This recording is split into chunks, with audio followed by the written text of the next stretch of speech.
complete story of PayPal co-founder and the first outside investor in Facebook.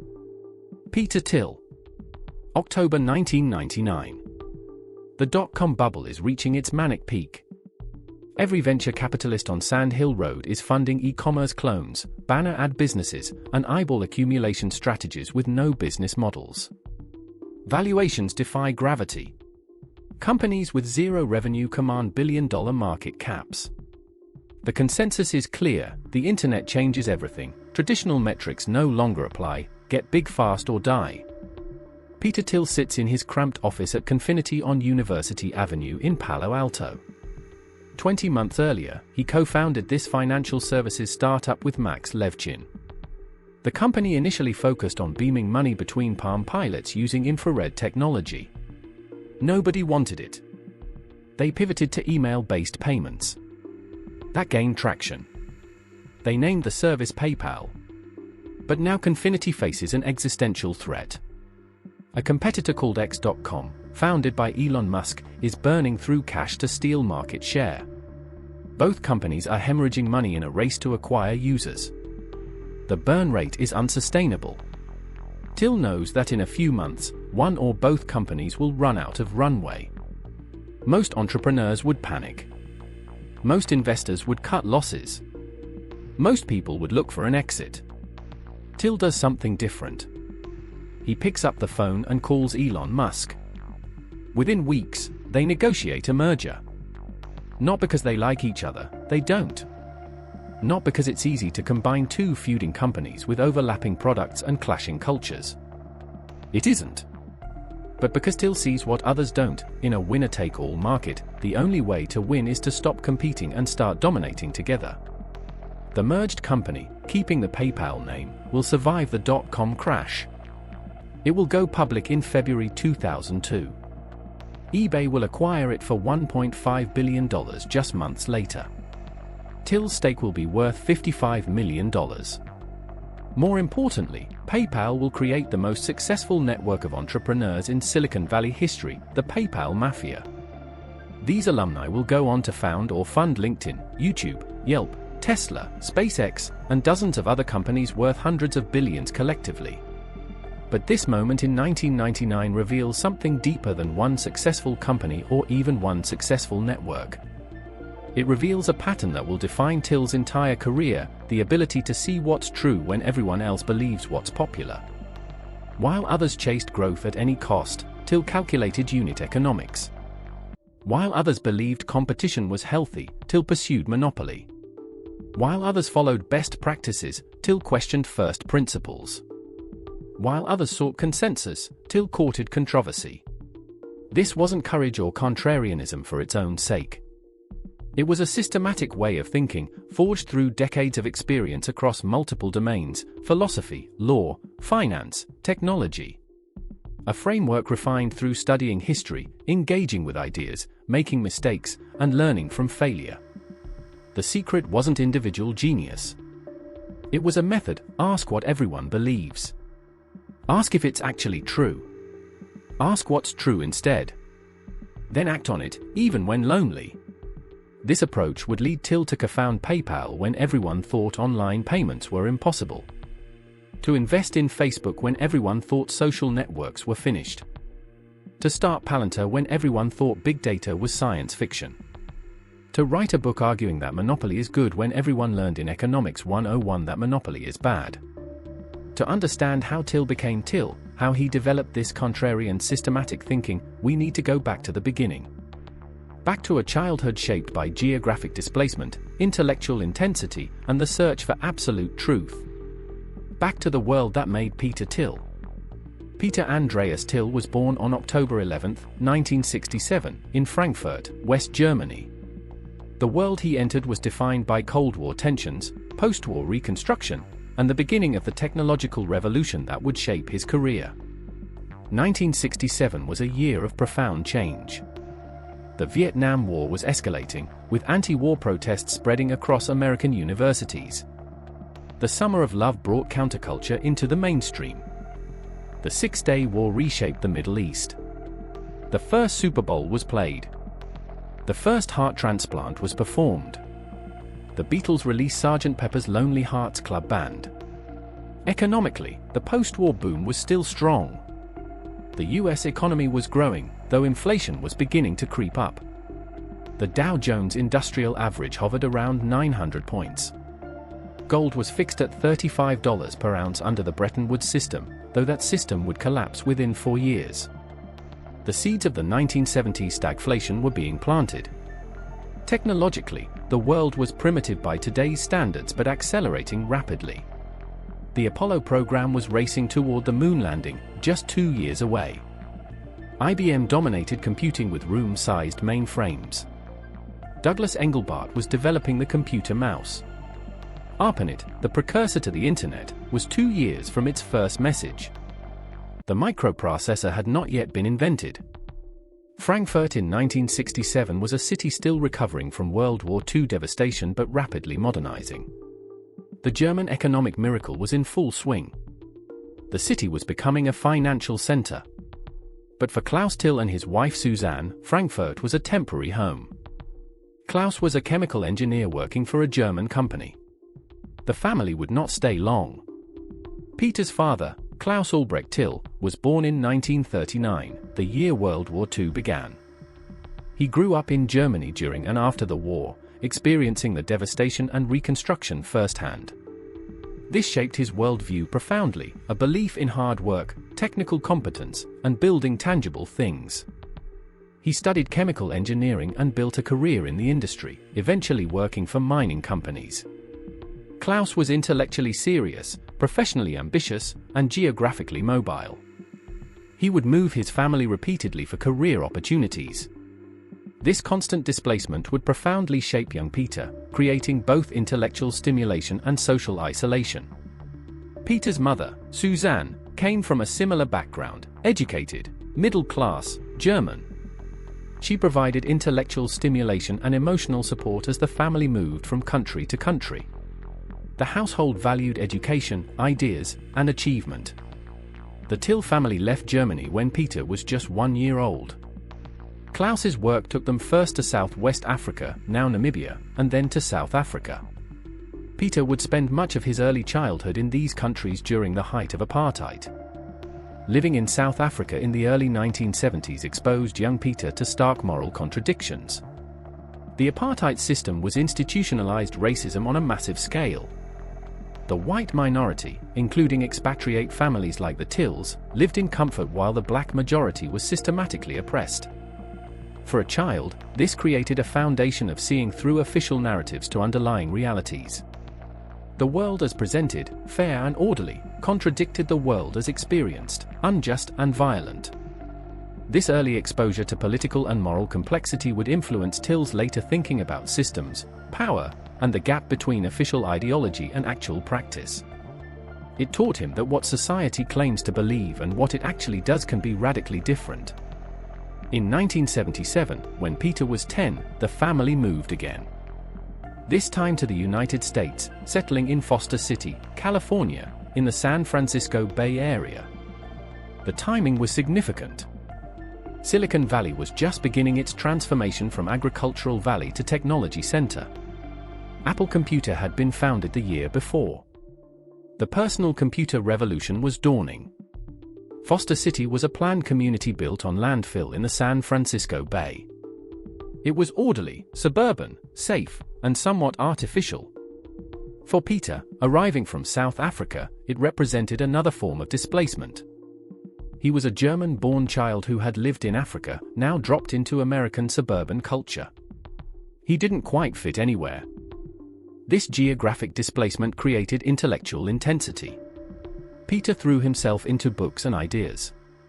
He was a voracious reader from a young age, consuming science fiction, philosophy, and anything intellectually challenging. Books became a refuge and a world more interesting than the social dynamics of suburban adolescence. His parents encouraged this intellectual development. The household valued achievement and excellence. Peter was expected to excel academically, and he did. But there was also pressure, an underlying expectation that he would do something significant with his abilities. Peter attended Bowditch Middle School and then San Mateo High School. Academically, he was exceptional. He excelled in mathematics and showed early talent for structured thinking and debate. But socially, he remained somewhat isolated. He wasn't interested in typical teenage pursuits. He found his peers focused on trivial concerns while he was interested in big ideas and fundamental questions. This created a pattern that would persist: intellectual confidence combined with social alienation. Peter knew he was smarter than most people around him. This wasn't arrogance in the traditional sense, it was simply true. But knowing you're right when everyone else thinks differently is lonely. He participated in the speech and debate program, where his talents flourished. Debate taught him to construct arguments, find weaknesses in opposing positions, and defend contrarian views. It trained him to think adversarially, to see both sides of any question, and to argue from first principles rather than received wisdom. One formative experience came from reading.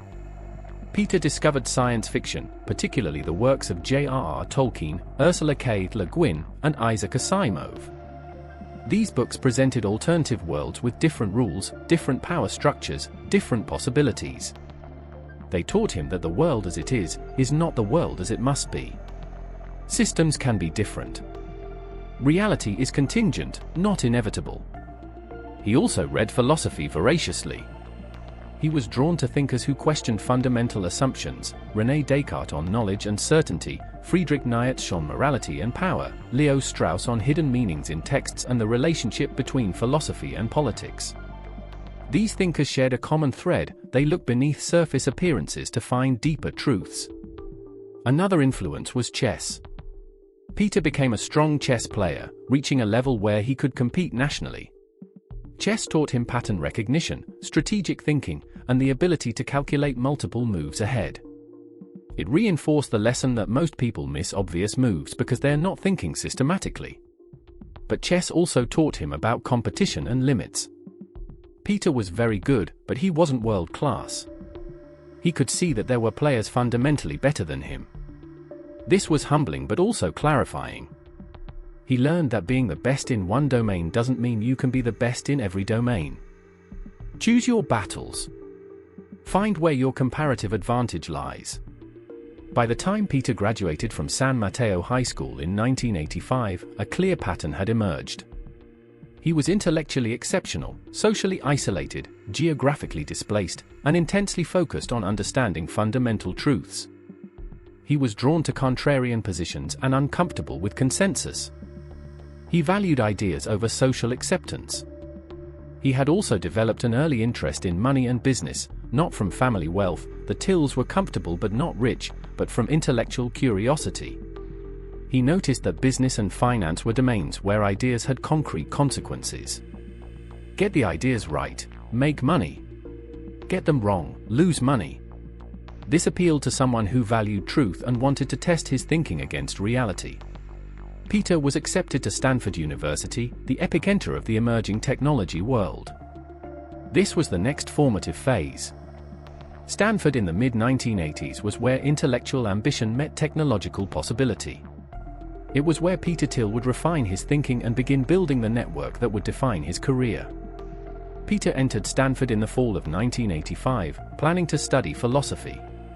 Stanford in the 80s was an intellectually vibrant place, still small enough that ambitious students could find each other and form tight networks. The campus sat at the northern edge of Silicon Valley, but in 1985, Silicon Valley was still primarily about semiconductors and computers, not software and internet companies. That transformation was just beginning. The intellectual culture at Stanford was intense but also diverse. The philosophy department was strong, with faculty engaged in analytic philosophy, political philosophy, and the history of ideas. Peter was drawn particularly to questions about knowledge, truth, and the relationship between ideas and reality. In his sophomore year, Peter took a course on political philosophy with a visiting professor. The readings included classic texts: Plato's Republic, Aristotle's Politics, Machiavelli's Prince, Hobbes's Leviathan. But the professor taught them not as historical documents but as living arguments about the nature of political order, the justification of authority, and the tension between the ideal and the real. This approach, reading old texts to find timeless truths, appealed to Peter's temperament. He wasn't interested in philosophy as academic exercise. He wanted to know what was actually true. He wanted frameworks that explained the world as it was, not as people wished it to be. Around this time, Peter discovered the work of Leo Strauss, a political philosopher who had taught at the University of Chicago until his death in 1973. Strauss argued that philosophical texts contained esoteric meanings hidden beneath exoteric surfaces. Writers in the past often concealed their true views because expressing them openly would be dangerous. To understand their real arguments, you had to read between the lines. Strauss was also deeply concerned with the relationship between philosophy and politics, between the pursuit of truth and the requirements of political order. He believed that philosophers must be careful about how they present their ideas publicly because some truths are politically destabilizing. Society requires myths and noble lies to maintain cohesion. The philosopher knows these are myths but must be prudent about revealing this knowledge. This framework resonated with Peter. It explained what he had observed in South Africa, the gap between official ideology and actual practice. It provided a method for critical reading, assume the text conceals as much as it reveals. And it raised profound questions about the relationship between truth and power, questions that would occupy Peter throughout his career. Peter also studied mathematics, earning a degree in that field alongside philosophy. Math appealed to him for its certainty and elegance. In mathematics, things are provably true or false. There's no ambiguity, no politics, no opinion. Peter appreciated this clarity. But he also recognized that mathematics was abstract. It didn't directly engage with the messy reality of human affairs. The tension between philosophy and mathematics mirrored a broader tension in Peter's thinking, the desire for absolute truth and clarity versus the recognition that human affairs are complex and contingent. This tension would never fully resolve. It would shape his approach to business and investing, seeking mathematical precision in valuation and strategy while recognizing that human psychology and politics ultimately determined outcomes. During his undergraduate years, Peter was involved in campus politics through the Stanford Review, a conservative student newspaper founded in 1987. Peter became a senior editor and prolific writer. The Review positioned itself as a contrarian voice challenging the dominant left-liberal culture of Stanford. Peter wrote provocatively. He challenged affirmative action policies, criticized multicultural curriculum reforms, and argued against what he saw as political correctness restricting free inquiry. These positions were genuinely conservative in the Burkean sense: skepticism of rapid social change, defense of traditional institutions, concern about unintended consequences of progressive reforms. But there was also something deeper in Peter's writing, a consistent questioning of consensus and an insistence on intellectual honesty. He believed universities should be devoted to pursuing truth, not advancing political agendas. He saw liberal professors as enforcing a new orthodoxy, replacing one set of dogmas with another. For Peter, the issue wasn't left versus right but orthodoxy versus independent thinking. This put him at odds with most of Stanford's culture. He was arguing against the majority position among students and faculty. He was defending unpopular views in campus debates.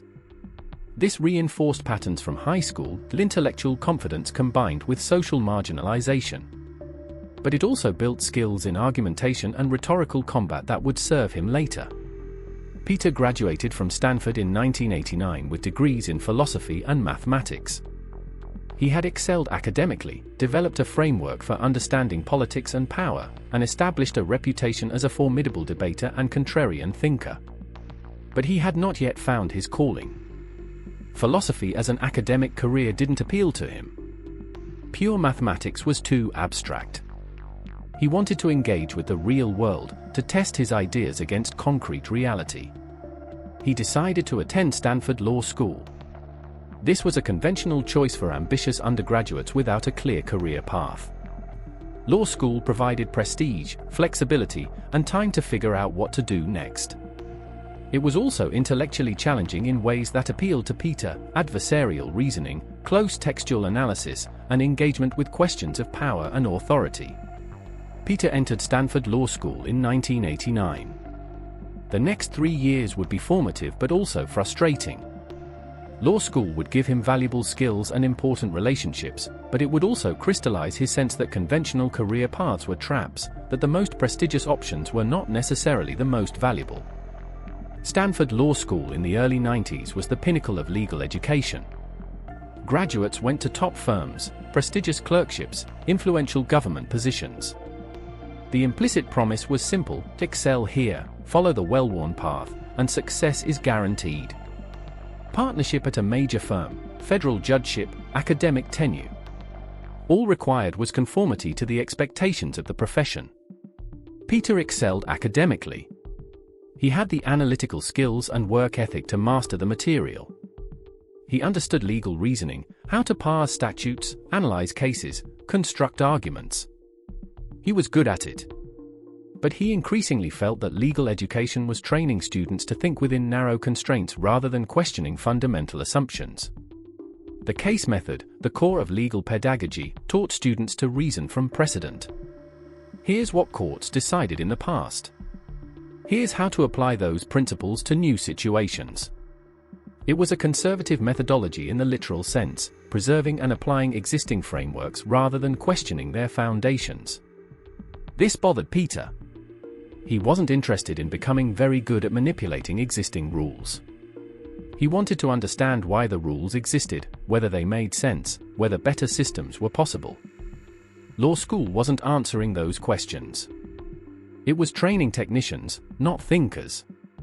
He also observed the career paths of his classmates and found them troubling.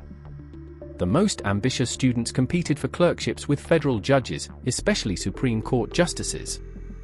These were intensely prestigious but essentially apprenticeships that locked you into a legal career trajectory.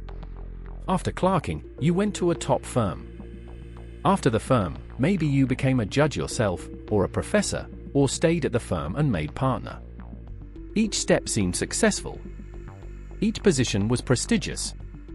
But Peter noticed that at each stage, your options narrowed.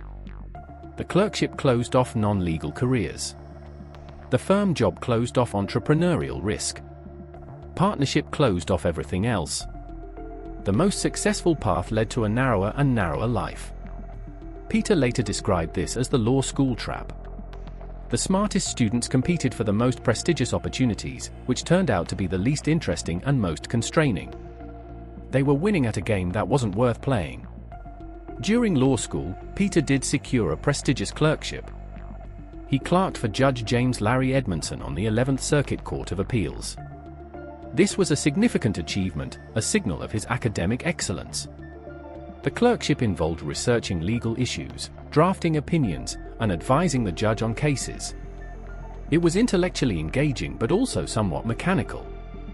After the clerkship, Peter faced the conventional next step: accept an offer from a top law firm. He joined Sullivan & Cromwell in New York City. This was one of the most prestigious firms in the country, doing high-stakes corporate law for Fortune 500 companies and major financial institutions. The job paid extremely well, especially for someone in their mid-20s. But Peter found it deeply unsatisfying. The work was intellectually unchallenging. He was reviewing documents, conducting due diligence, and supporting senior lawyers on massive deals. It was detail-oriented but not strategic. He wasn't making decisions or shaping outcomes. He was a highly paid cog in a large machine. More troubling was the realization that this was the career. The partners at Sullivan & Cromwell were doing the same work he was doing, just at a higher level with more responsibility and much more money. The path was clear: work long hours for 7 to 10 years, maybe make partner, then work long hours as a partner for decades, accumulating wealth but never quite having time or freedom to use it. Peter stayed at Sullivan & Cromwell for less than a year. This was unusual. Associates who left top firms quickly were often seen as having failed, as not tough enough to handle the demands. But Peter didn't see it that way. He saw staying as the failure, the willingness to trade the best years of his life for prestige and money in a career that didn't matter. This was a crucial decision point. Peter could have stayed. He was good at the work. He would have been financially successful. But he chose to leave, to try something different, even without a clear alternative plan. This required confidence that he could create a better path and willingness to disappoint people who expected him to follow the conventional route. He moved back to California and briefly tried trading derivatives at Credit Suisse First Boston. Derivatives trading appealed to him intellectually. It involved mathematical modeling, risk assessment, and strategic thinking about market movements. It was more dynamic than law, more directly connected to creating value and losing money based on your decisions. But trading also felt limited. You were operating within existing markets, trying to be slightly smarter than other traders. You weren't building anything new. You weren't changing the structure of the game, just playing it marginally better. After 7 months, Peter left that too. By early 1996, Peter Thiel was 28 years old and had walked away from 2 prestigious career tracks. He had a Stanford philosophy degree, a Stanford law degree, a federal clerkship, and experience at a top law firm and investment bank. On paper, he was enormously successful. In reality, he was unemployed and searching for what to do with his life. This was a low point but also a clarifying one. Peter realized that prestigious career paths were designed to channel talented people into existing institutions rather than creating new ones. The system rewarded conformity and punished risk. The most ambitious young people competed for positions that turned them into servants of large bureaucracies. Peter decided he wanted to do something different. He wanted to build something. He wanted to take real risk and potentially create real value. He didn't know exactly what form this would take, but he knew he wasn't going back to law or conventional finance. Around this time, Peter reconnected with friends from Stanford and the Stanford Review. Many of them were also questioning conventional career paths and looking for entrepreneurial opportunities. Silicon Valley in the mid-90s was starting to buzz with internet excitement. Netscape had gone public in August 1995, igniting the dot-com boom. Suddenly, technology entrepreneurship seemed like a viable path, not just for engineers but for anyone with ideas and ambition. Peter began thinking about starting a company. He had saved some money from his law firm and trading jobs. He had a network of smart, ambitious friends. He had ideas about markets and systems. What he needed was the right problem to solve and the right team to solve it with. The answer would come from an unexpected collaboration with a Ukrainian immigrant programmer named Max Levchin, who had been thinking about security for handheld devices. Their meeting in 1998 would set in motion the creation of PayPal and everything that followed. Max Levchin arrived in the United States in 1991, a 16-year-old immigrant from Kiev with limited English, exceptional programming skills, and intense drive. He attended the University of Illinois at Urbana-Champaign, studying computer science while starting and abandoning multiple startup ideas. He was brilliant with code but searching for the right problem to solve. In late 1998, Levchin moved to Silicon Valley. He was working on security software for handheld devices, particularly Palm Pilots, which were the dominant mobile computing platform before smartphones existed. His idea was to develop encryption technology that would make financial transactions on mobile devices secure. A mutual friend suggested Levchin meet Peter Thiel. They met at a Hobie's restaurant in Palo Alto in November 1998. The meeting lasted hours. They discovered complementary skills and shared ambitions. Levchin had technical brilliance but limited business experience. Thiel had strategic thinking and understanding of financial markets but couldn't code. Levchin wanted to build something big. Thiel wanted to do something entrepreneurial and meaningful. They decided to start a company together. Levchin would be the technical co-founder and CEO. Thiel would handle strategy, fundraising, and business development. They called the company Confinity, a combination of confidence and infinity, suggesting secure financial transactions. The initial product was called PayPal, which allowed users to beam money between Palm Pilots using infrared technology.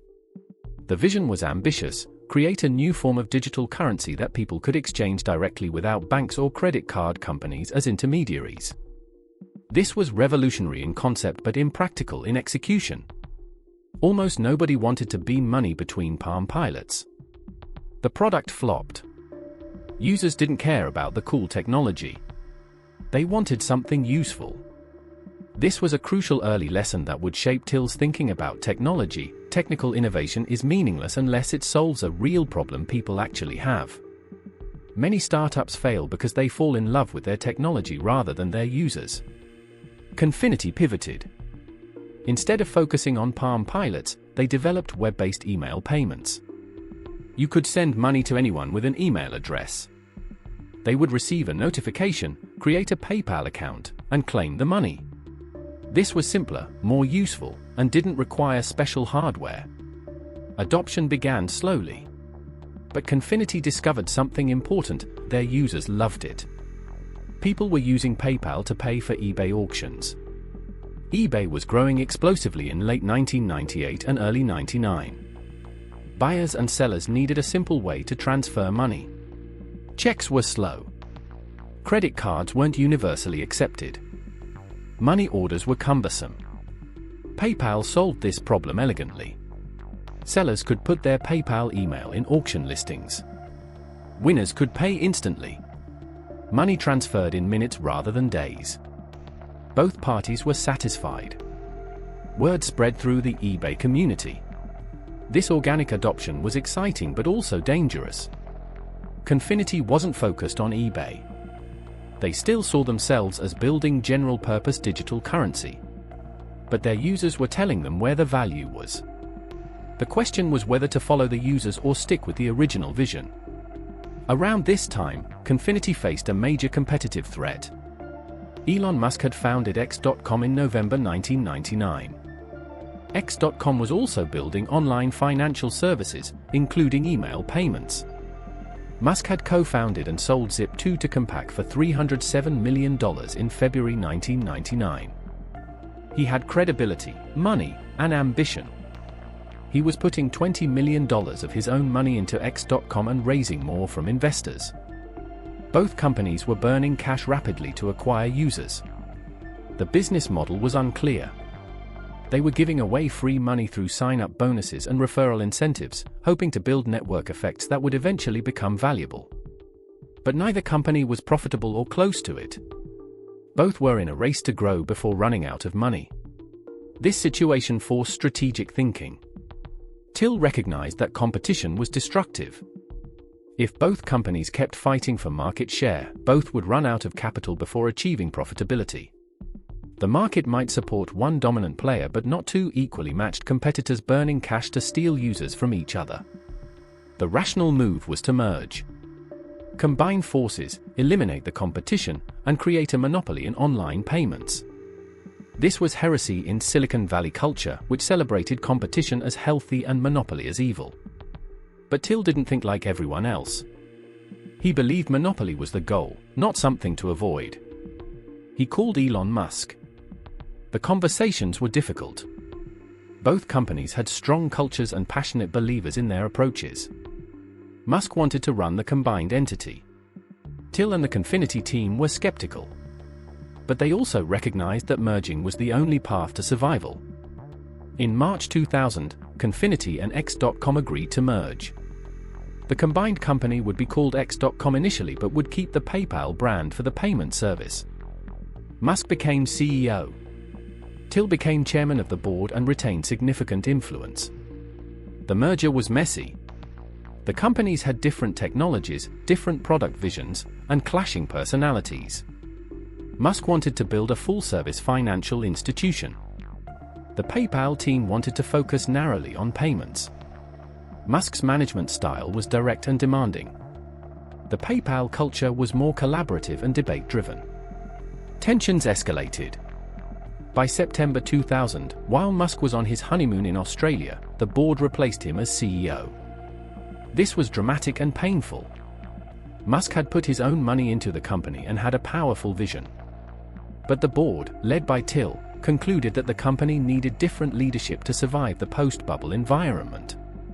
Thiel became CEO of the newly renamed PayPal in October 2000. This was a crucial moment. The dot-com bubble had burst in March and April 2000. The Nasdaq had peaked at 5,100 in March and had fallen 30% by October. Internet companies were failing everywhere. Capital had dried up. The mood had shifted from manic optimism to pervasive fear. PayPal was still losing money. They were still burning through their remaining capital. They needed to get to profitability before the money ran out. Thiel implemented aggressive cost-cutting. He froze hiring. He eliminated frivolous spending. He focused the entire company on a single metric, reducing the cost per transaction while growing transaction volume. This discipline worked. PayPal reached profitability in late 2001. This was remarkable. Most dot-com companies that survived the crash took years to become profitable. PayPal did it in little over a year from the bottom of the crash. They went public in February 2002 with an IPO that valued the company at $1 billion. In July 2002, eBay acquired PayPal for $1.5 billion. Thiel's personal stake was worth $55 million. For someone who had left law and finance just 6 years earlier with no clear plan, this was a stunning outcome. But the financial success was actually secondary to what Thiel learned during the PayPal experience. The lessons would shape everything he did afterward.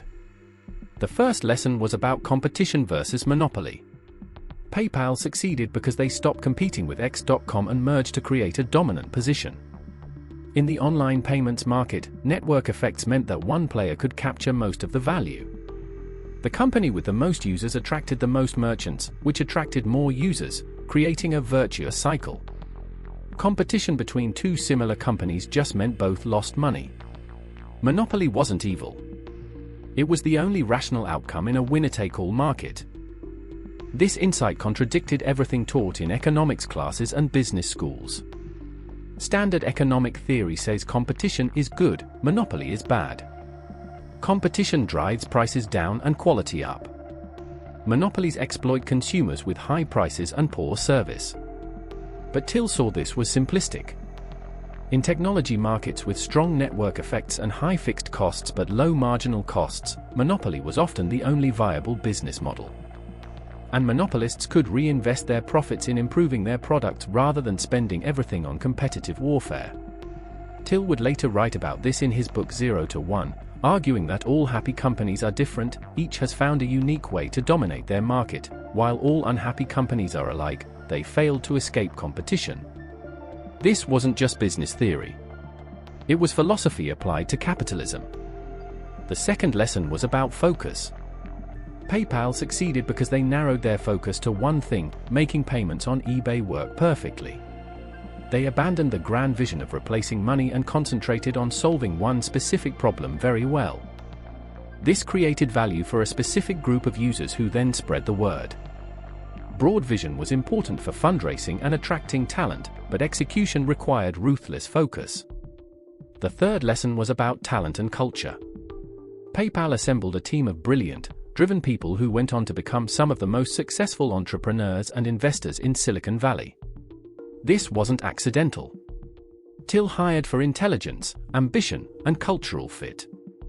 He wanted people who thought independently and argued forcefully but also worked together effectively. The PayPal team became known as the PayPal Mafia. After eBay acquired the company, team members founded or funded an extraordinary collection of companies. Reid Hoffman founded LinkedIn. Steve Chen, Chad Hurley, and Jawed Karim founded YouTube. Jeremy Stoppelman and Russell Simmons founded Yelp. Elon Musk founded SpaceX and led Tesla to success. David Sachs founded Yammer. Thiel himself invested in Facebook, Palantir, and dozens of other startups. This network became a crucial source of deal flow and influence. PayPal Mafia members referred opportunities to each other, invested in each other's companies, and helped each other navigate challenges. This was relationship-driven advantage at scale. Thiel wasn't just smart about technology and strategy. He was smart about people and networks. The fourth lesson was about timing and luck. PayPal went public in February 2002, right as the market was beginning to recover from the dot-com crash. If they had tried to go public 6 months earlier or 6 months later, the outcome might have been much worse. If eBay hadn't needed a payment solution at exactly the moment PayPal was developing one, they might not have achieved critical mass. Timing mattered. Luck mattered. Acknowledging this wasn't defeatist. It was realistic. You positioned yourself to take advantage of luck when it came. With $55 million from the PayPal exit, Thiel faced a new question: what next? He could have retired. He could have become a full-time venture capitalist. He could have started another company. He chose to do all three simultaneously, in his own way. In September 2004, Peter Thiel met a 20-year-old Harvard sophomore named Mark Zuckerberg. The meeting was arranged by Reid Hoffman, Thiel's friend and former PayPal colleague. Zuckerberg had created the Facebook, a social networking site for college students. It had launched in February 2004 at Harvard and expanded to other elite universities. It was growing rapidly but needed funding to scale further. This was an unlikely pairing. Thiel was 36, a libertarian former CEO with PayPal success and growing reputation as a contrarian investor. Zuckerberg was 20, a sophomore who had built several projects including a site that let Harvard students rate each other's attractiveness, which had gotten him in trouble with the university administration.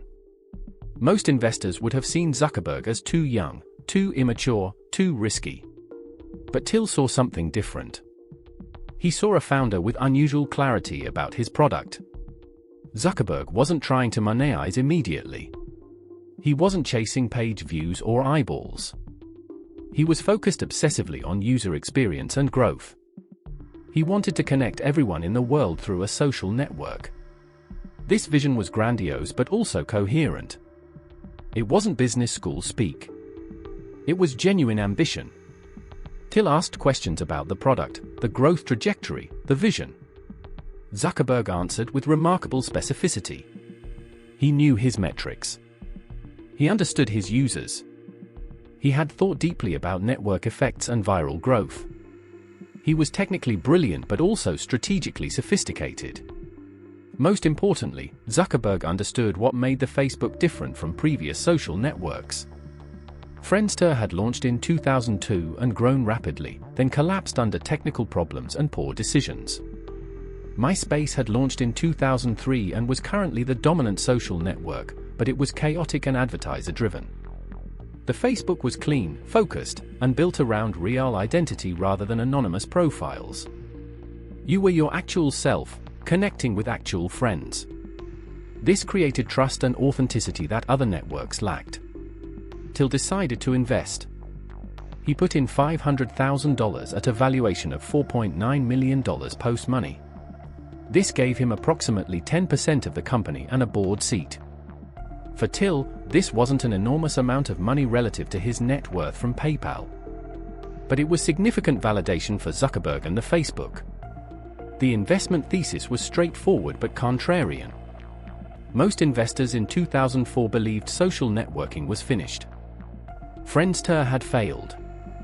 MySpace was dominant but seen as a fad. The idea that another social network could succeed, especially one limited to college students, seemed implausible. But Thiel's framework was different. He looked for monopoly potential in large markets. Social networking was potentially enormous. Everyone wanted to connect with friends and maintain relationships online. The market was global. If you could build the dominant network, the winner-take-all dynamics would create massive value. The Facebook had early signs of monopoly potential. User retention was extremely high. People who joined used it daily. They invited friends, who invited more friends. The network effects were powerful. The product was well designed. The founder was exceptional. These factors together suggested the potential for market dominance. Thiel also brought more than money. He provided strategic advice, introduced Zuckerberg to potential hires and advisors, and helped navigate crucial decisions. When Zuckerberg faced pressure to sell to Yahoo for $1 billion in 2006, Thiel supported his decision to remain independent and keep building. This was a crucial moment. Zuckerberg was 22. $1 billion was an almost unimaginable amount of money. The board and investors were divided. Some wanted to sell. The offer might never come again. The safe, rational move was to take the money. But Zuckerberg believed Facebook could be much bigger. He believed social networking was fundamental infrastructure for human connection, not a feature or fad. He wanted to build something lasting and important. Thiel agreed. He had learned from PayPal that the best companies hold through apparent peaks and keep building when others would exit. Zuckerberg turned down Yahoo's offer. Facebook remained independent, raised more capital, and continued growing. By the time Facebook went public in May 2012, Thiel's original $500,000 investment was worth more than $1 billion, a return of over 2,000 times. He had sold some shares in secondary transactions but retained a large stake through the IPO. This was the most successful venture capital investment in history by some measures. But what's more interesting than the return is what the investment revealed about Thiel's approach. He invested when the consensus was against social networking. He backed a very young founder when most investors wanted experienced executives. He held through an acquisition offer that would have generated a massive return because he believed the long-term potential was even greater. He wasn't chasing hot deals or following the crowd. He was thinking from first principles and acting on his convictions even when lonely. The Facebook investment also illustrated Thiel's broader investment philosophy, which he was developing into a systematic approach during this period. In 2005, Thiel had founded Founders Fund, a venture capital firm based on Contrarian principles. Most venture capital firms in the mid-2000s followed similar playbooks. Invest in large portfolios of 20 to 40 companies per fund. Expect most to fail, a few to return capital, and one or two outliers to generate most returns. Focus on pattern matching, looking for founders and companies that fit successful templates from the past. Emphasize board control and governance to protect downside risk. Thiel disagreed with all of this. Founders Fund's approach was different. They invested in fewer companies, making larger bets on their highest conviction ideas. They backed founders who were technical and visionary rather than polished business school graduates.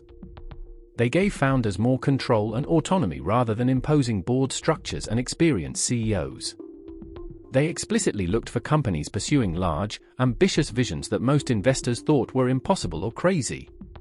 This approach came from Thiel's analysis of technology investing and his broader philosophical framework. He believed that the most successful technology companies were monopolies in their categories. They achieved this by being fundamentally different and better than alternatives, usually by pursuing ambitious technical visions that took years to realize. The power law distribution of returns meant that a single investment could return more than the entire rest of the portfolio combined. Therefore, the goal wasn't to minimize losses through portfolio diversification and risk controls. The goal was to identify and back the one company that could be the outlier. This required deep conviction and willingness to be contrarian. Founders Fund's first major successes validated this approach. Beyond Facebook, they invested early in companies like SpaceX, Palantir, Airbnb, Stripe, and Lyft. These companies were pursuing ambitious, technically difficult visions. Many investors passed on them as too risky or too crazy. Thiel leaned in. SpaceX, founded by Elon Musk in 2002, aimed to build reusable rockets and eventually colonize Mars. Most aerospace experts thought this was impossible. Rockets were complex, expensive, and dominated by large defense contractors and government agencies. A startup couldn't compete. But Thiel saw that the incumbent aerospace industry was inefficient and complacent. If anyone could challenge them, it was Musk, whom Thiel knew from PayPal. Founders Fund invested $20 million in SpaceX's Series A in 2005. SpaceX would eventually revolutionize space launch and become worth over $100 billion. Palantir, which Thiel co-founded in 2003, represented another ambitious bet. The company aimed to build software that could help intelligence agencies and large organizations make sense of massive, complex data sets. This was technically difficult, required long sales cycles with government and enterprise customers, and operated in a controversial domain, data analysis for intelligence and defense. Most venture capitalists avoided government contracting.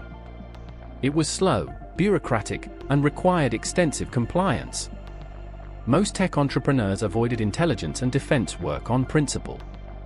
The culture of Silicon Valley in the 2000s was progressive and anti-war. Working with the CIA or Pentagon was seen as morally compromised. But Thiel didn't think this way. He believed the US needed better tools to fight terrorism after September 11th. He thought technology companies should help national security, not abstain on ideological grounds. He also saw a massive market opportunity. Government and large enterprises had real problems that existing software couldn't solve. If you could build genuinely superior technology, they would pay for it. Palantir was personal for Thiel. He was co-founder and chairman, deeply involved in strategy and fundraising. The company struggled in its early years. The technology was complex and took years to develop. Sales cycles were 18 months or longer.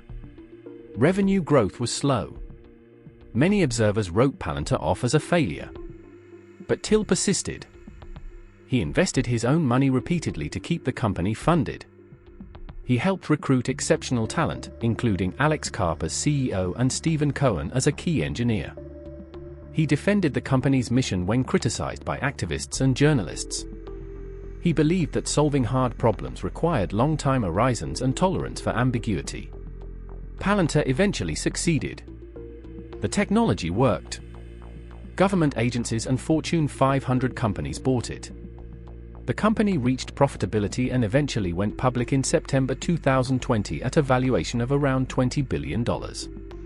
Thiel's stake was worth several $billion. The pattern across these investments was clear. Thiel backed ambitious founders pursuing technically difficult visions in large markets where most investors saw insurmountable obstacles. He was comfortable with long development timelines and unclear paths to profitability.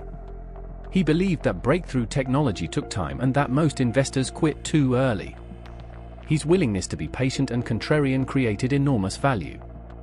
This approach also reflected Thiel's broader worldview, which he was articulating more publicly during this period through writings, speeches, and eventually his book 0 to 1, published in 2014.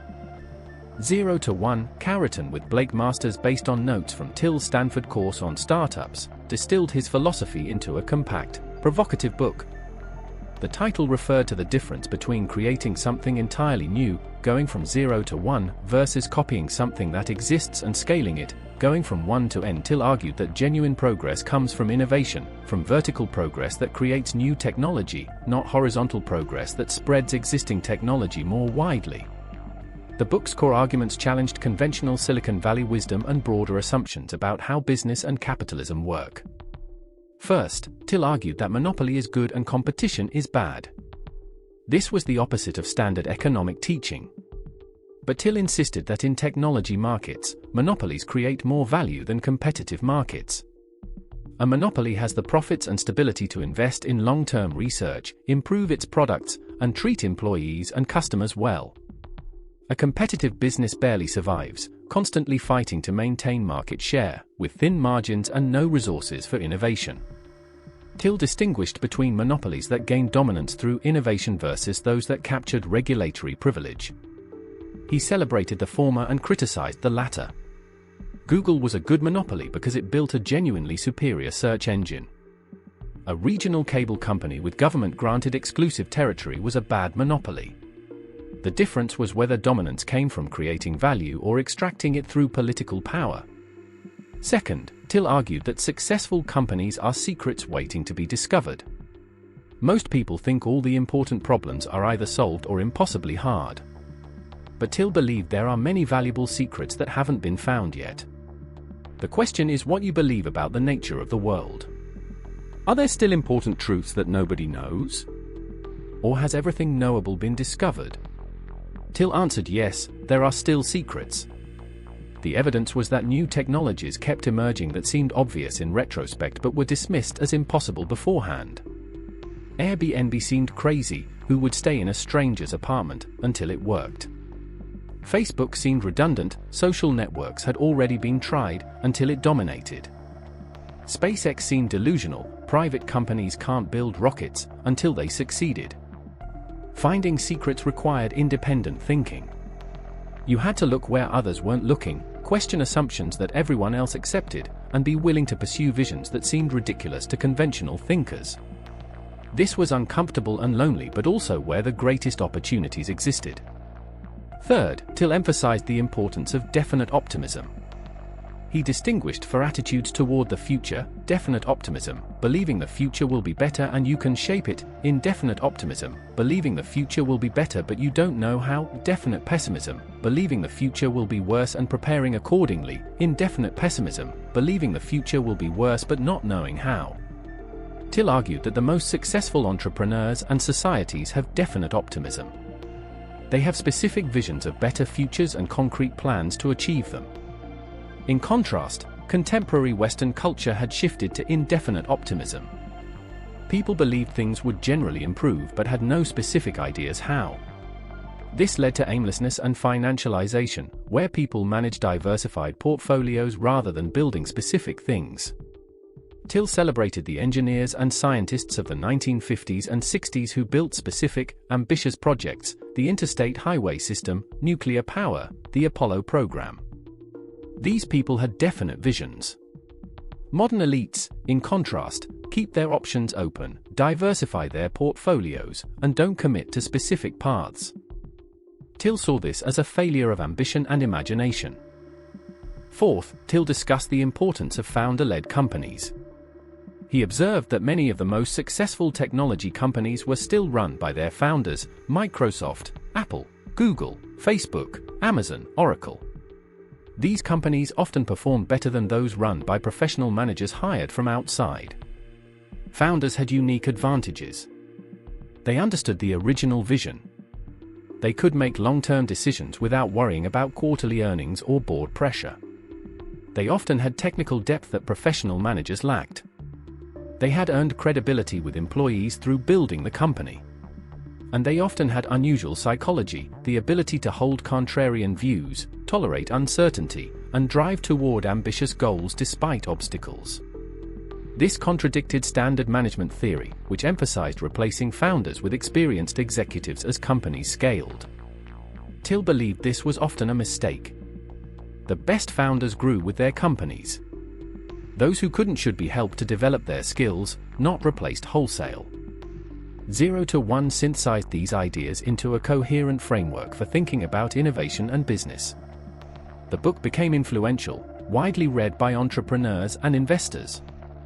It also crystallized Thiel's public persona as a contrarian thinker willing to challenge consensus. But the book also revealed tensions in Thiel's thinking. His celebration of monopoly was economically defensible but politically uncomfortable. His emphasis on secrets and contrarian thinking could justify both brilliant innovation and dangerous conspiracy theories.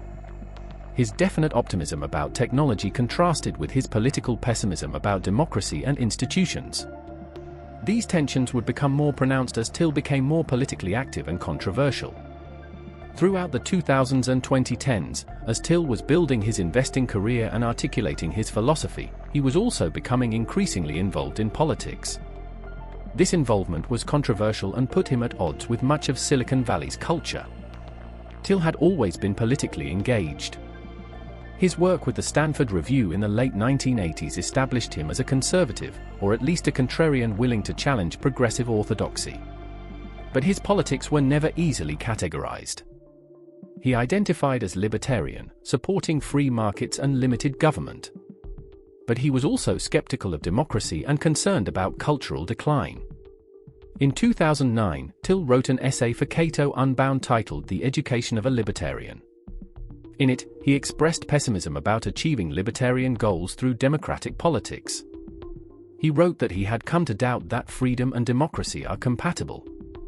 He argued that the expansion of welfare and regulatory states was inevitable in democracies because most people would vote for redistribution and government programs. This was a provocative position. It suggested that democracy itself might be the problem, not just bad policies. Thiel didn't explicitly call for authoritarianism, but he seemed to suggest that alternative political structures should be explored. He discussed seesting, the idea of creating new societies on platforms in international waters, and space colonization as potential paths to create freer societies beyond existing governmental control. These ideas were intellectually interesting but also politically troubling. They suggested a willingness to abandon democratic reform in favor of exit and separation. This fit with Thiel's broader worldview: if a system is broken, don't try to fix it through conventional means, create an alternative. Thiel also became involved in specific political causes and candidates. In 2016, he publicly supported Donald Trump's presidential campaign.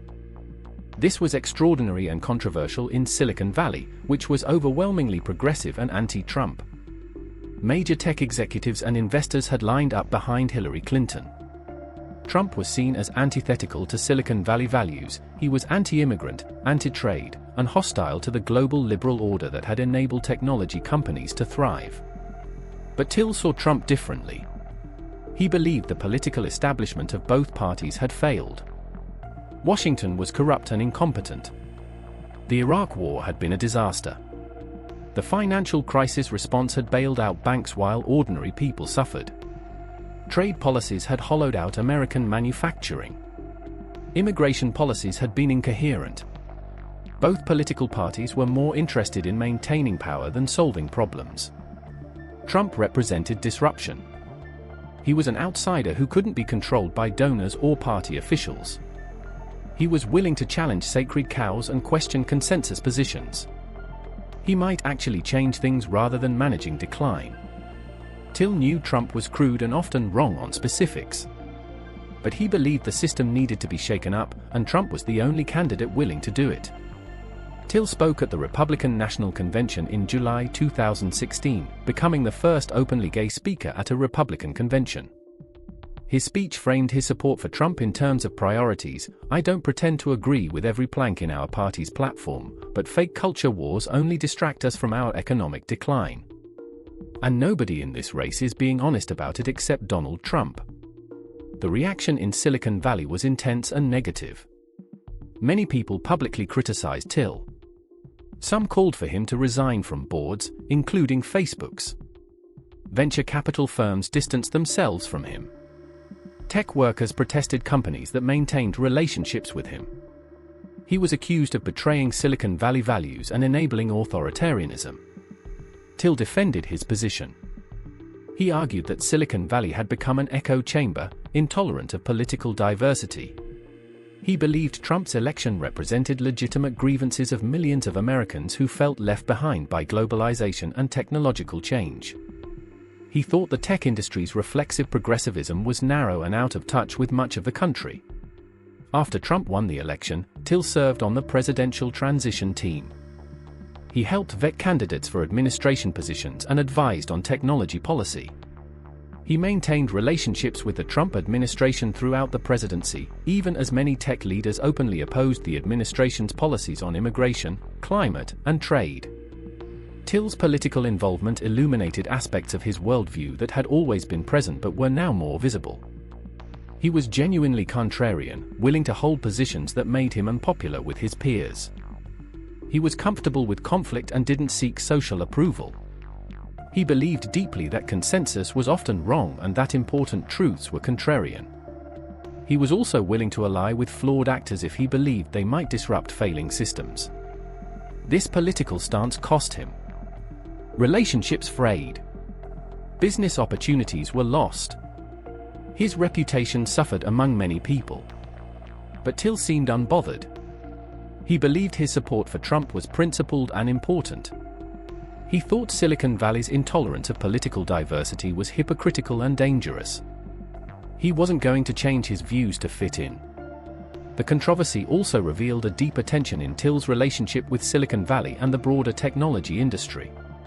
He was both central to it, as an investor, founder, and intellectual influence, and alienated from it, in his politics, his skepticism of certain technologies, and his criticism of the industry's culture and values.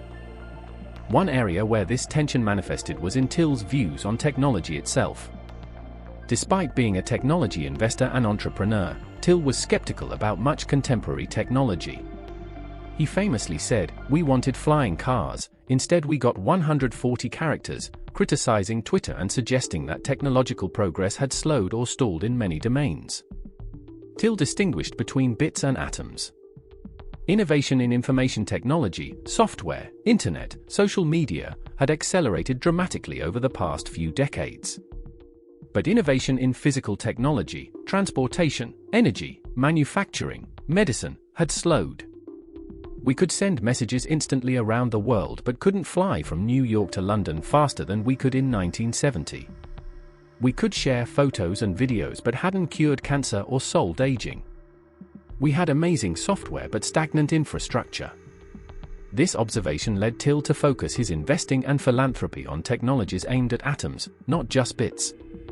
He invested in SpaceX, a company literally building rockets. He invested in nuclear fusion startups trying to create clean, abundant energy. He funded life extension research through his Thiel Fellowship and other philanthropic efforts. He started Palantir to build software that helped organizations deal with complex real-world problems, not just sell advertising. Thiel believed that the tech industry had become comfortable building incremental improvements to existing platforms rather than pursuing breakthrough innovations. Social media apps, on-demand services, and advertising technology were valuable but not sufficient. They didn't address fundamental problems like climate change, disease, aging, or resource scarcity. They didn't fulfill the grand visions of science fiction that had inspired previous generations. This critique was simultaneously valid and self-serving. It was true that innovation in many physical domains had slowed. But it was also convenient for Thiel to criticize types of companies he didn't invest in while praising those he did. His portfolio companies, Facebook, Palantir, Airbnb, were themselves often criticized for prioritizing growth over social benefit. Thiel's most controversial initiative was the Thiel Fellowship, launched in 2011. The fellowship paid young people $100,000 over 2 years to skip or leave college and pursue entrepreneurial projects. This was a direct challenge to conventional wisdom about the value of higher education. Thiel believed universities had become overpriced credentialing institutions rather than centers of learning and innovation. Students took on massive debt for degrees that didn't teach them valuable skills or prepare them for actual careers. The most ambitious students spent for years jumping through hoops and conforming to expectations rather than building things or pursuing their passions. The fellowship aimed to prove that talented young people could achieve more outside traditional educational structures. Recipients included people who went on to found successful companies like Ethereum and Figma. The program generated significant publicity and challenged assumptions about the necessity of college. Critics argued that the fellowship was elitist, available only to people with sufficient privilege and social capital to take entrepreneurial risk. They said it undermined faith in institutions without providing a viable alternative for most people. They noted that Thiel himself had benefited enormously from his Stanford education, both intellectually and through the network he built there. Telling others to skip college seemed hypocritical. Thiel's response was that the fellowship wasn't for everyone. It was for exceptional young people with specific entrepreneurial ambitions who would benefit more from practical experience than classroom learning. He wasn't arguing that college was worthless for everyone, only that it had become overvalued and overpriced. Making it the default expectation for all ambitious young people was harmful. This debate reflected broader disagreements about institutions, credentialism, and the paths to success and meaning. Thiel had come to believe that many prestigious institutions, universities, law firms, major corporations, were traps that channeled talented people into narrow, unfulfilling careers. His fellowship was an attempt to create an alternative path, even if only for a small number of people. As Thiel moved through his 50s, his focus shifted somewhat from building new companies to supporting younger entrepreneurs and thinking about longer-term questions. He remained chairman of Palantir and an active board member of Facebook, recently renamed Meta. He continued investing through Founders Fund. But he also became more interested in philanthropy and in articulating his worldview through writing and speaking. One major focus was life extension and anti-aging research. Thiel had long been interested in longevity and had funded various research efforts in this area. He believed aging was a disease that could potentially be treated or cured, not an inevitable natural process. He gave money to SENS Research Foundation, which pursued strategies for repairing age-related damage. He invested in companies developing therapies for age-related diseases. He publicly discussed his own efforts to extend his lifespan and health span. This interest reflected both personal motivation, Thiel wanted to live longer, and philosophical conviction. He believed the acceptance of aging and death was a failure of imagination and will. Society treated aging as natural and inevitable, but this was a choice, not a necessity. If we devoted sufficient resources and talent to understanding and reversing aging, we could succeed. The fact that we didn't was evidence of cultural pessimism and lack of ambition. Critics found this focus troubling for several reasons. First, it seemed like wealthy people trying to buy immortality while most humans lacked access to basic healthcare. The research Thiel funded might eventually benefit everyone, but in the short term it reflected the priorities and anxieties of the ultra-rich. Second, it raised ethical questions about the desirability of radical life extension. Would dramatically increased lifespans be good for society? What about overpopulation, resource scarcity, and social stagnation?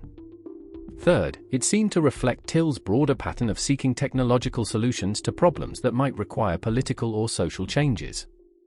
Thiel also became more involved in promoting and funding conservative and libertarian causes and institutions. He gave money to Republican candidates and causes. He funded new media organizations and think tanks. He supported efforts to challenge progressive dominance in universities and media. He used his wealth and influence to reshape the intellectual and political landscape in directions he favored. This put him at odds with many people in Silicon Valley and the broader tech industry, which remained predominantly progressive. But Thiel believed intellectual diversity was important and that conservative and libertarian perspectives were systematically excluded from elite institutions. He saw his support for these causes as necessary and valuable, even if it made him unpopular. Throughout this period, Thiel continued to think and write about fundamental questions: the nature of progress, the role of technology in society, the structure of political and economic systems, the meaning of human life and purpose.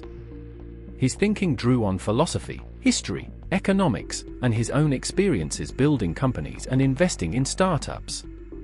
Several themes recurred in his work. One was the idea that we live in an age of stagnation disguised as progress.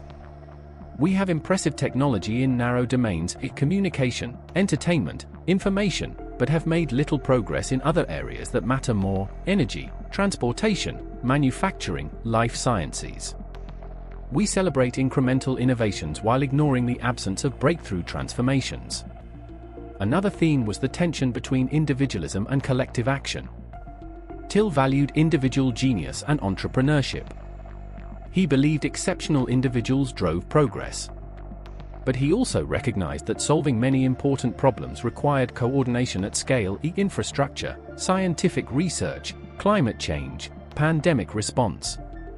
How could we enable individual initiative while also achieving collective goals? This tension was never fully resolved in Thiel's thinking. A third theme was skepticism about democracy and faith in technology. Thiel seemed to believe that democratic politics had failed to address important problems and that technological innovation offered better hope for progress. But this position raised troubling questions.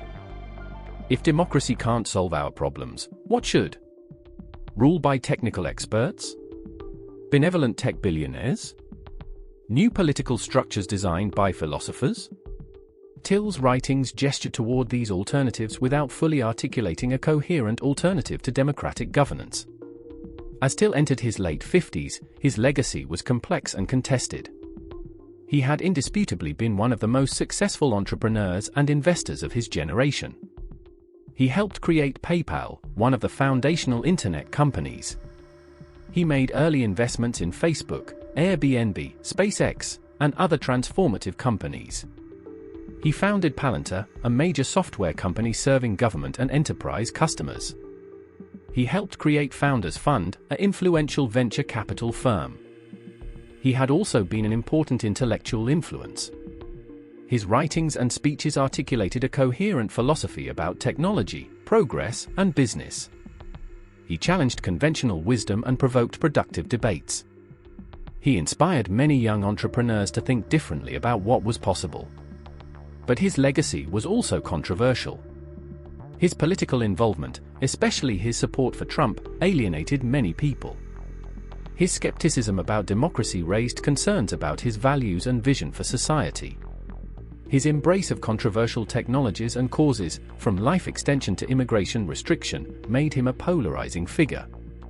His investments in companies like Palantir, which worked with intelligence agencies and immigration enforcement, troubled people concerned about surveillance and civil liberties. Evaluating Thiel's career and impact requires holding multiple truths simultaneously.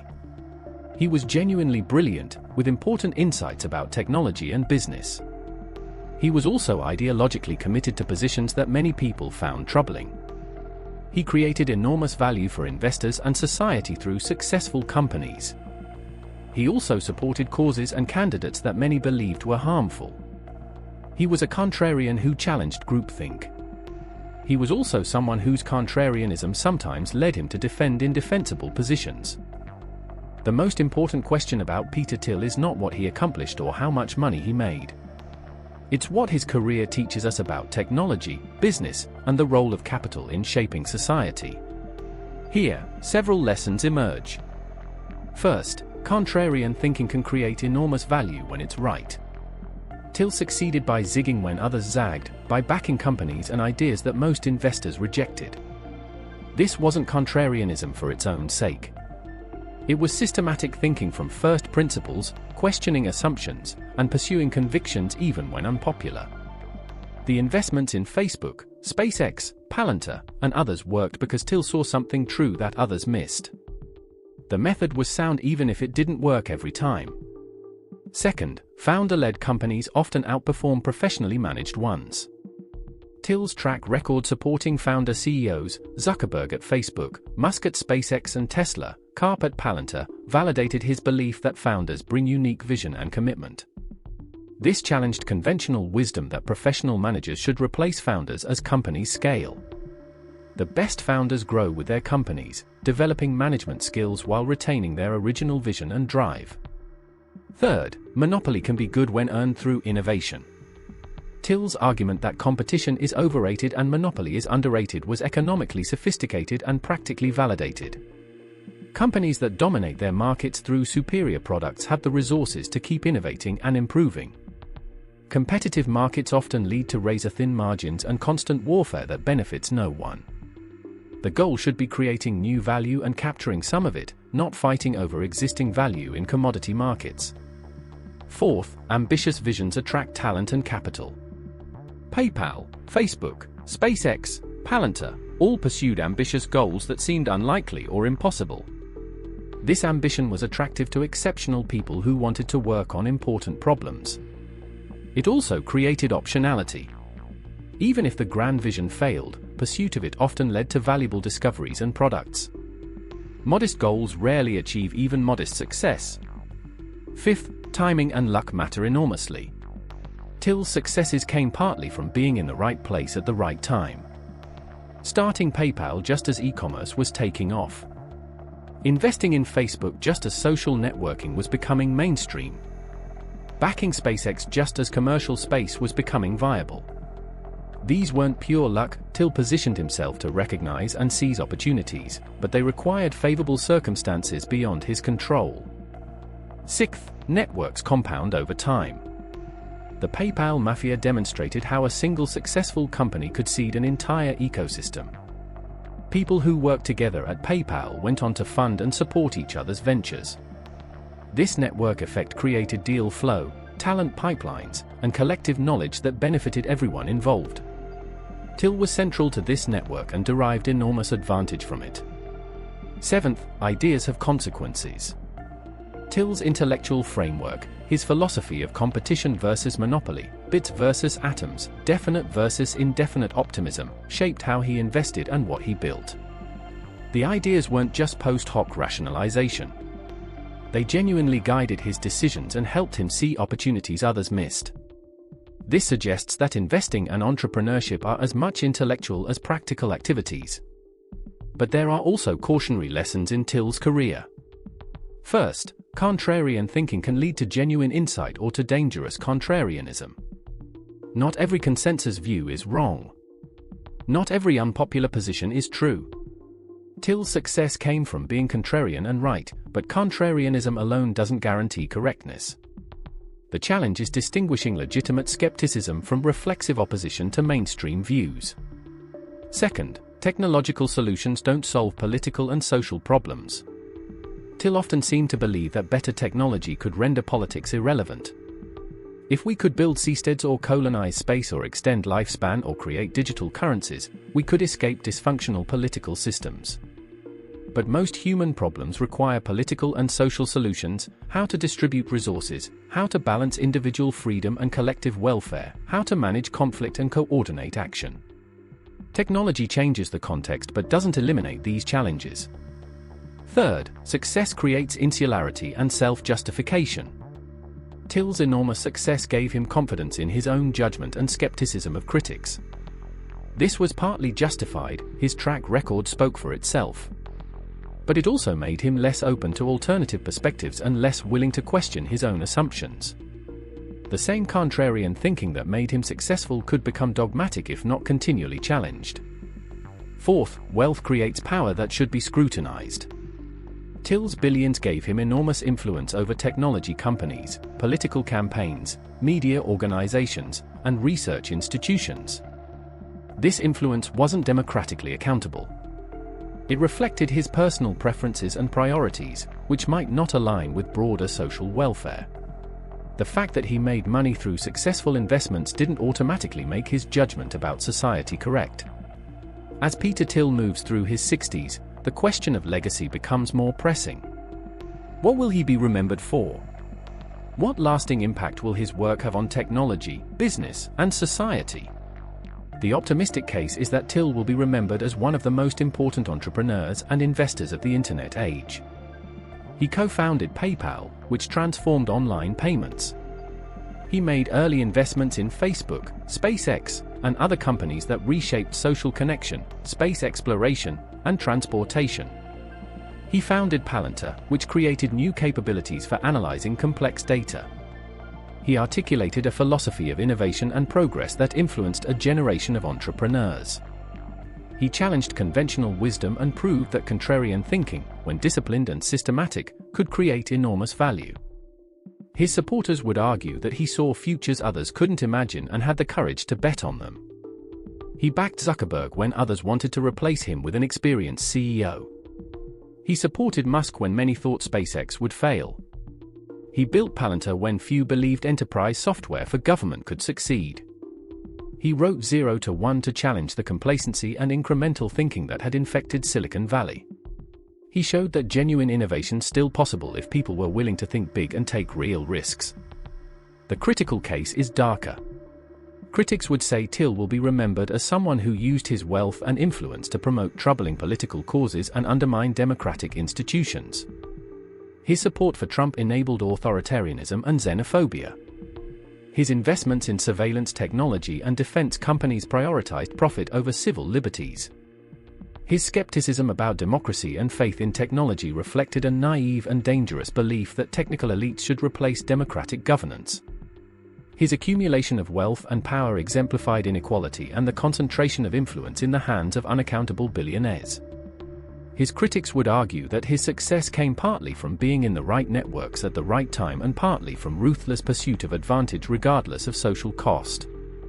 PayPal's success depended on regulatory arbitrage and network effects, not breakthrough innovation. Facebook's success came at the cost of privacy, mental health, and political discourse. Palantir enabled surveillance and immigration enforcement that harmed vulnerable people. His political interventions furthered his own ideological agenda rather than promoting genuine democratic debate.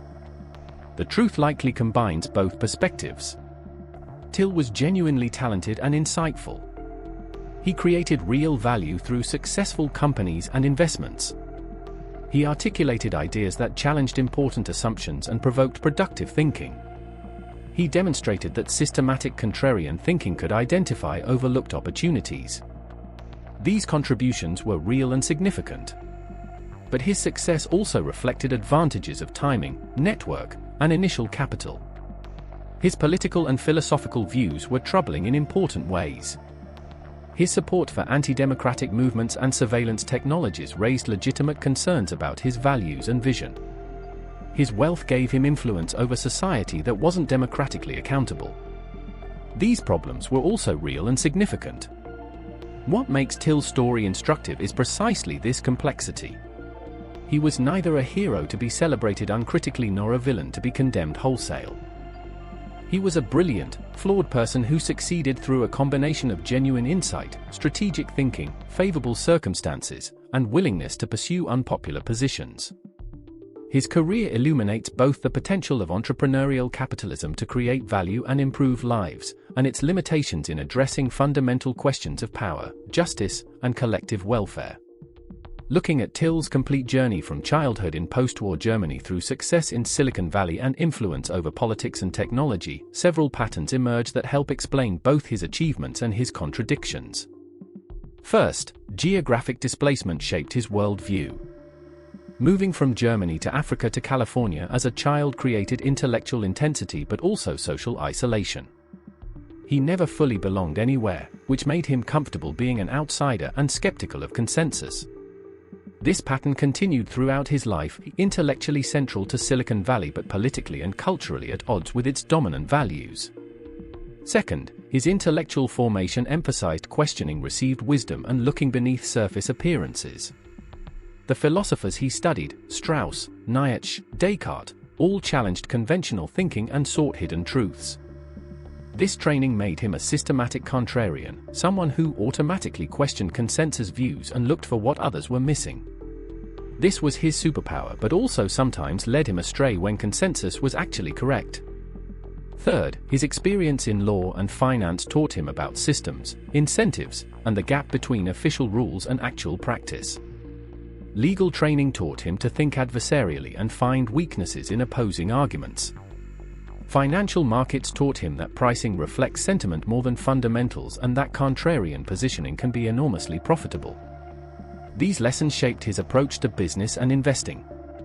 Finally, PayPal was formative in teaching him about competition, monopoly, network effects, and talent.